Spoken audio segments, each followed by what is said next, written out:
অনেক অমুসলিম ভাই আমাদের ভাবে যে এরা বোনকে বিয়ে করে, এরা বিটিকে বিয়ে করে না। আপনার ইসলাম বুঝে আসেনি। হে আমার অমুসলিম ভাই, তুমি আমাদের মতো মৌলবীর কাছ থেকে ইসলাম বুঝো।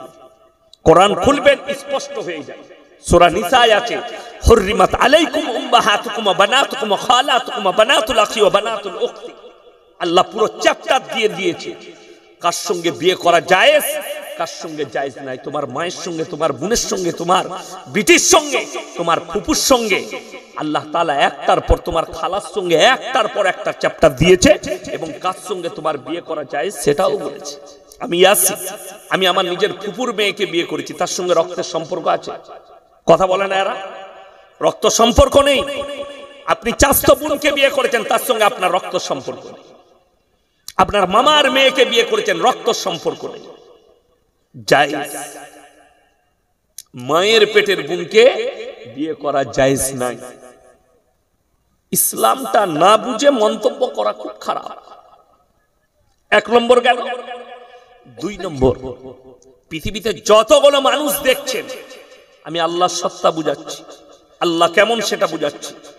এখন বর্তমানে কেউ যদি একটু পাওয়ার পায়, গ্রামের হোক, জেলার হোক, এলাকার হোক, অঞ্চলের হোক, পঞ্চায়েতের হোক, রাজ্যের হোক, দেশের হোক, পৃথিবীর হোক, সে নিজেকে মনে করে আমার থেকে বড় পাওয়ারফুল কেউ নেই। ঠিক কি না? নিজেকে মনে করে আমি পাওয়ারফুল। জেনে রেখে দিবেন, বর্তমানে যতগুলো পৃথিবীর প্রেসিডেন্ট আছে, যাদের কাছে যতই শক্তি আসুক, ফেরাউনের মতো নেমোখারাম মিশরের মাটিতে দাঁড়িয়ে বলেছিল আলা রাব্বুকুমুল আলা, আমি হচ্ছি তোমাদের রব, আর আমার থেকে দামি লোক পৃথিবীতে কেউ নাই। আল্লাহ ফেরাউনের নিচুড়ে রস বার করে দিয়েছে। জোরে বলুন সুবহানাল্লাহ। আল্লাহ তার অস্তিত্ব মিটিয়েছে। নমরুদ ইব্রাহিম নবীকে আগুনে নিক্ষেপ করেছে। আল্লাহর হুকুমত পৃথিবীতে কিভাবে চলে বলে দিই। কোরআন খুললে পাবেন, ইব্রাহিম আলাইহিস সালাতু ওয়াস সালাম পৃথিবীর কোন মানুষের কাছে মদদ চাইনি, তিনি আল্লাহর কাছে প্রার্থনা করলেন, আল্লাহ তুমি নমরুদের অত্যাচার থেকে, তার আগুন থেকে হেফাজত করো। আল্লাহ তাআলা আগুনকে হুকুম জারি করলেন, কুলনা ইয়া নারু কুনি বারদান ওয়া সালামান আলা ইব্রাহিম, আগুন তুমি ঠান্ডা হয়ে যাও আমার ইব্রাহিমের জন্য, তার শরীরের একটা পশমকে জ্বালাবার ক্ষমতা তোমার নেই। জোরে বলুন সুবহানাল্লাহ। জ্বালাতে পারেনি, আগুন ক্ষান্ত হয়ে গেছে। চলুন, বর্তমানে পৃথিবীতে 15,000 থেকে 16,000 পরমাণু বোমা আছে। তার মধ্যে 5,500 পরমাণু বোমা শুধু রাশিয়ার কাছে আছে।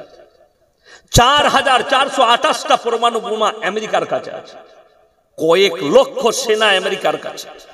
অত্যাধুনিক যুদ্ধ বিমান, ফাইটার জেট, আপনার হেলিকপ্টার, কয়েক লক্ষ দামি দামি সেনা। আমার ভাই, আল্লাহর কুদরত এত, আল্লাহ মেহেরবান। ক্যালিফোর্নিয়ায় এমন এক আগুন লেগেছে, 5 দিন 75,000 সেনা আগুন নেভানোর জন্য জুড়ে গিয়েছিল। 5 দিন পরে তাদের 75,000 সেনা হাঁটু গেড়ে দিয়েছে কুদরতি বালার কাছে। জোরে বলুন সুবহানাল্লাহ। একটা এমপি যদি আপনাদের এখানে আসে, তার কাছে Y+ ক্যাটাগরির বডিগার্ড থাকে। ঠিক বললাম না ভুল বললাম? তাকে আপনি স্পর্শ করতে পারবেন। একটা প্রেসিডেন্ট, তার কাছে Z+ ক্যাটাগরির বডিগার্ড, তাকে কেউ স্পর্শ করতে পারবে না। আল্লাহর কসম করে বলছি, পৃথিবীর যত দামি বডিগার্ড আছে আর পৃথিবীর যত অত্যাধুনিক হাতিয়ার আছে, তাদেরকে লেস করে দিয়ে তোমাকে যদি ঘেরা টোপে রাখে, তারপরও মালাকুল মউত তোমার কাছে পৌঁছাবে। ঠিক কিনা কথা বলে? মৃত্যু থেকে কেউ বাঁচতে পারবে না। আল্লাহ তাআলা এই মানুষের জন্য একটা মারাত্মক কথা কোরআনে বললেন, এটা প্রত্যেকটা মুমিন নয়, পৃথিবীর মানুষের স্মরণ করা দরকার। ইন্নাল ইনসানা খুলিকা হালুয়া, আমি মানুষকে অসহায় আর দুর্বল সৃষ্টি করেছি, মানুষ সবল নয়। আমাকে স্টেজে দেখছেন, আমি বয়ান করতে পারি, আমি কিন্তু দুর্বল, যে কোনো দিক দিয়ে দুর্বল। আমি যে কোনো পারিবারিক, সাংসারিক, শারীরিক, অর্থনৈতিক, সামাজিক, যে কোনো দিক দিয়ে প্রত্যেকটা মানুষের কাছে দুর্বলতা আছে। সব থেকে বড় দুর্বলতা পৃথিবীর একটা জানদার প্রাণী হোক কিংবা মানুষ হোক, তারা কতটা আল্লাহর কাছে দুর্বল আর অসহায় বলে দিই। তোমার কাছে মৃত্যু এলে তোমার 14 পুরুষের ক্ষমতা নাই যে তোমার মৃত্যুকে রুখে দিই। জোরে বলুন সুবহানাল্লাহ। মৃত্যু অনিবার্য। এইখানে মানুষ দুর্বল, মানে তোমার দুর্বলতা আছে, সে যেই হোক। এরপর ইমানদারির সঙ্গে বলুন, হাত তুলে, কোরআনকে সবাই বিশ্বাস করি? জোরে একবার বলুন তো ইনশাআল্লাহ। কোরআনকে বিশ্বাস করেন? কোরআন কেমন মুকাদ্দাস কিতাব। এই যে আলেম উলামারা আছে, আমরা জানি আমাদের বড় বড় আকাবির, বড় বড় শেখ মাশায়েখরা অনেক কিতাব লিখেছেন। আমার আব্বাজি অনেকগুলো বাংলা কিতাব লিখেছেন। বড় বড় সাহিত্যিক যেনারা মাস্টার আছেন, ডাক্তার আছেন, প্রফেসর, ইঞ্জিনিয়ার আছেন, তিনারা জানেন। বড় বড় সাহিত্যিক, জ্ঞানীরা, মনীষীরা কিতাব লিখেছেন। একটা ব্যক্তিও তার কিতাবের ওপরে লিখতে পারেনি, বইয়ের ওপরে আমার লেখার মধ্যে কোনো ভুল নেই। এটা কেউ লিখতে পেরেছে বলুন? আজ পর্যন্ত পারেনি। আমার আব্বার অতগুলো কিতাব আছে, আমি একটা কিতাবও পাইনি। অত বড় মুহাদ্দিসদের বড় বড় কিতাব পড়েছি, বড় বড় কিতাবের মুসান্নিফ। এশিয়া মহাদেশের সব থেকে বেশি বই যিনি লিখেছেন তিনার নাম হচ্ছে মওলানা আলী মিয়া নদভী সাহেব রহমতুল্লাহ আলাইহি, যিনি লখনৌ নদওয়াতুল উলামার প্রতিষ্ঠাতা। 4,500 কিতাব লিখেছেন তিনি, 4,500। তিনার লেখা আরবি বই মক্কা মদিনার মিশরের ইউনিভার্সিটির সিলেবাসে আছে। তিনি কত বড় আলেম ছিলেন। এইরকম বহুজন লিখেছেন, তার হেডিং এ কেউ লিখতে পারেনি যে আমার লেখার মধ্যে কোনো ভুল নেই। আল্লাহর কসম, আল্লাহ মুকাদ্দাস কিতাব রাসূলের কাছে কোরআন পাঠালেন। সূরা বাকারার প্রথমেই বললেন, জালিকাল কিতাবু লা রাইবা ফি, আমার এই কোরআনে বিন্দু মাত্র সন্দেহের কোনো অবকাশ নাই। জোরে বলুন সুবহানাল্লাহ। এটা সবাই বিশ্বাস করব? জোরে বলুন ইনশাআল্লাহ। এই মুসলমানরা ইনশাআল্লাহ জোরে বলে, কিন্তু আমলটা করি না। ঠিক বললাম না? এরপরে বাঁশগুলো দিয়ে একটা একটা করে ঘা করি। যখন কোরআনে বিশ্বাস এলো, আপনারা বলুন, এতগুলো মানুষ হাত তুলে বললেন যে আমার কোরআনের উপরে বিশ্বাস আছে। ইমানদারির সঙ্গে বলুন তো, সুদ খাওয়া হারাম না হালাল? হারাম। এটা এক বাক্যে বললেন। আপনি যদি নাও বলেন, কোরআন বলে দিয়েছে ওয়াহাল্লাল্লাহুল বাইয়া ওয়া হাররামার রিবা, সুদকে হারাম করেছি, ব্যবসাকে আল্লাহ হালাল করেছেন। জোরে বলুন সুবহানাল্লাহ।